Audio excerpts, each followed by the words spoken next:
千万别把小孩独自放在微波炉前，否则后果不堪设想。只见小孩吸收能量，瞬间长大了数倍，父子俩被吓得不轻。现在小儿子已经比自己还要高了，父亲立即思考，到底是哪里出了问题？原来大壮是一个发明家。2个小时前，他带着2个儿子来到了公司的实验室。这家科技公司目前正在研究如何放大物品。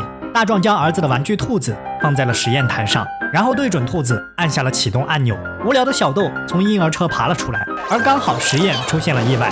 父子俩忙着关闭仪器，却没看见小豆已经被电得汗毛竖起。等一切解决后，小豆已经爬回了婴儿车，试验台的兔子还是原样。看来此次实验宣告失败。而回到家中的小豆却变得如此巨大，大壮得赶紧将小豆带到实验室，想办法恢复原状。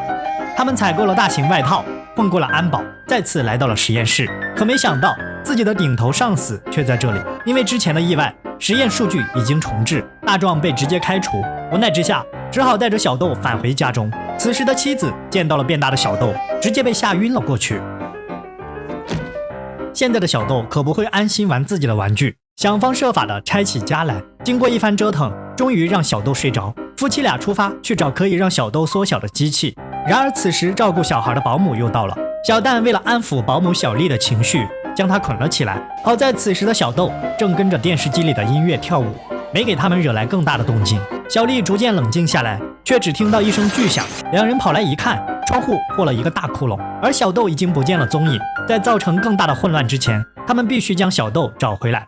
魔术师正专心地给孩子们表演着，完全没注意到身后的异样。小孩们露出惊讶的表情，魔术师还以为是被自己的魔术震撼了，回头一看，却被眼前的巨婴吓到。而此时越来越多的人看到了小豆，小豆也比之前在家里时变大了很多。夫妻俩正拉着机器往回赶，大壮为了实验机器还能否起作用，直接瞄准了车后的警察，按下确定，将两人送去了小人国。看来2年前的机器还能正常使用，大壮赶紧又将两人变了回来，继续去寻找小豆。等夫妻俩回到家中，才发现小豆已经逃出了事实，而此时的小豆正被大货车拉着，小蛋和小丽也坐上了警车。然而好景不长，因为公路两旁全是高压电厂，此时的小豆再次变大，小蛋和小丽也成了他的玩具。现在好像已经没有什么能够阻止他了。原来小豆的每次变大都被电流影响，第一次在微波炉前，第2次在看电视，现在被路边的高压电影响，小豆变得和一栋楼一样大。他们必须想办法让小豆静止不动，才能启动机器将它准确缩小。可怎样才能让小豆不动呢？聪明的大壮想起了儿子最爱的玩具兔，一起变大的玩具兔被直升机送来，父亲坐了上去，想要哄小豆睡觉。可粗心的大壮却忘记了，小豆讨厌睡午觉，一听到午觉一词就会发脾气。哄睡失败，大壮纵身一跳落在了小豆身上，然后顺着裤子滑了下去。小豆向着城市的方向跑去，任凭妈妈如何呼喊也没有回应，因为现在所有人在小豆眼中都只是一个玩具。而在人口密集的城市，小豆又将经历些什么呢？繁华的市中心突然闯入了一个巨大的婴儿，人们又惊奇又害怕，一个不注意就会成为肉饼。而此时的小豆仿佛来到了儿童乐园，五颜六色的灯光让他兴奋不已。一辆车不小心压住了他的鞋带，小豆被绊倒，小蛋和小丽趁机跳到了下方的车里。可更糟糕的是，小豆直接拿起了玩具一般的小车，两人直接坐上了云霄飞车。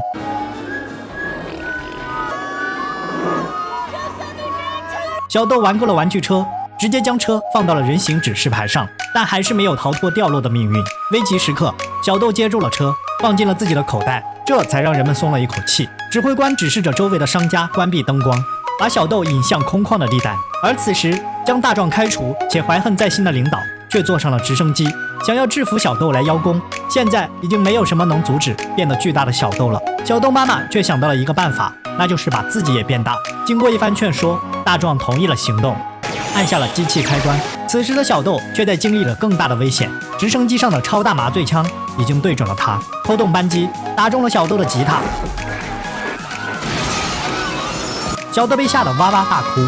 就在几人想要再次发射时，一双大手握住了飞机，原来是变大的母亲，此时就像超人一样保护着自己的孩子。小豆见到妈妈，终于安静了下来。就在此时，大壮按下了按钮，成功将母子俩缩小，一切终于回归宁静。此片上映于1992年，那时候小小的黑白屏幕上承载了很多童年的乐趣。影片最后变大的母亲保护自己孩子的片段，让很多人记忆犹新。有人发现片中小豆的扮演者是由一对双胞胎完成的吗？这是他们长大后的样子。妈妈的扮演者马西亚也是一名奶奶辈的演员，于2014年乳腺癌离世。这2部时隔3年的儿童科幻片，相信很多人都曾经看过。你还记得当时是在哪里和谁一起观看的吗？我是说影先生，下次分享再见。